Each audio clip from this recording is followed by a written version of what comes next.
Nakataas po ngayon ng orange rainfall warning sa ilang bahagi ng Negros Occidental, pati na rin po sa Cebu. Ayon sa Pag-asa, may banta po ng pagbaha sa mababang lugar at landslide naman sa mga nasa bulubundukin.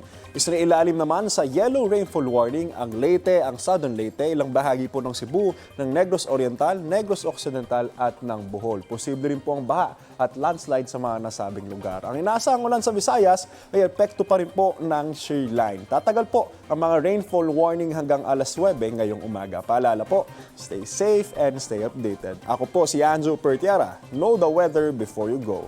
Para mag-safe lagi, mga kapuso.